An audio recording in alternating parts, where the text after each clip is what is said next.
വീണ്ടും വാർത്തകളിലേക്ക്. അണക്കര മരിയൻ ധ്യാന കേന്ദ്രത്തിനെതിരെ ആരോഗ്യവകുപ്പ് മന്ത്രിയുടേതെന്ന പേരിൽ വ്യാജ വാർത്ത പ്രചരിപ്പിച്ച സംഭവത്തിൽ നടപടി സ്വീകരിക്കാൻ മുഖ്യമന്ത്രി പിണറായി വിജയൻ നിർദ്ദേശം നൽകി. സംസ്ഥാന പോലീസ് മേധാവിക്കാണ് മുഖ്യമന്ത്രി നിർദ്ദേശം നൽകിയിരിക്കുന്നത്. കൊറോണ രോഗബാധയിൽ വ്യാജ പ്രചരണങ്ങൾ ഭീതി പടർത്തുന്നതിനിടെയായിരുന്നു അണക്കര മരിയൻ ധ്യാന കേന്ദ്രത്തിനെ ബന്ധപ്പെടുത്തിക്കൊണ്ട് വ്യാജ പ്രചരണം നടന്നത്.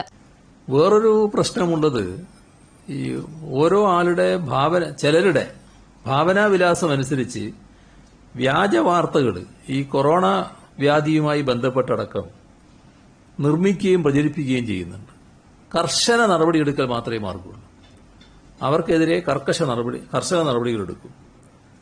സമൂഹ മാധ്യമമായാലും മറ്റു വഴികളിലായാലും തെറ്റായ പ്രചരണങ്ങൾ നടത്താൻ പാടില്ല. ആരോഗ്യമന്ത്രി കെ ശൈലജ നടത്തിയ വാർത്താസമ്മേളന വാർത്ത മാധ്യമങ്ങളുടെ വെബ്സൈറ്റിൽ നിന്ന് എടുത്ത ശേഷം അണക്കര മരിയൻ ധ്യാനകേന്ദ്രത്തെ ബന്ധപ്പെടുത്തി തെറ്റായ വിവരങ്ങൾ തിരികെ കയറ്റിക്കൊണ്ടായിരുന്നു പ്രചരണം. കൊറോണ ബാധിതർ ധ്യാനകേന്ദ്രം സന്ദർശിച്ചിരുന്നുവെന്നും ആ സമയത്ത് ധ്യാനകേന്ദ്രത്തിൽ ഉണ്ടായിരുന്നവർ എത്രയും വേഗം ആശുപത്രിയിൽ റിപ്പോർട്ട് ചെയ്യണമെന്നുകൂടി വ്യാജമായി എഴുതി ചേർത്തിരുന്നു. ഇതേ തുടർന്ന് പരിഭ്രാന്തരായ ആയിരക്കണക്കിന് പേർ ധ്യാനകേന്ദ്രമായും ആശുപത്രിയുമായും ബന്ധപ്പെടാൻ ആരംഭിച്ചതോടെയാണ് ധ്യാനകേന്ദ്രം PRO തോമസ് ജോസ് മുഖ്യമന്ത്രിക്ക് പരാതി നൽകിയത്. പരാതിയുടെ അടിസ്ഥാനത്തിൽ വേണ്ട നടപടി സ്വീകരിക്കാൻ മുഖ്യമന്ത്രി പോലീസ് മേധാവിയോട് ആവശ്യപ്പെടുകയായിരുന്നു. സാമൂഹ്യ മാധ്യമങ്ങളിൽ പ്രചരിച്ച വ്യാജ വാർത്തയും വിവരങ്ങളും ധ്യാനകേന്ദ്രം അധികൃതർ പോലീസിന് കൈമാറിയിട്ടുണ്ട്. ആരോഗ്യവകുപ്പ് മന്ത്രിക്കും ജില്ലാ പോലീസ് മേധാവിക്കും വണ്ടൻമേട് സ്റ്റേഷനിലും ധ്യാനകേന്ദ്രം അധികൃതർ പരാതി സമർപ്പിച്ചിരുന്നു. ഷെഗേന ന്യൂസ് ബ്യൂറോ, ഇടുക്കി.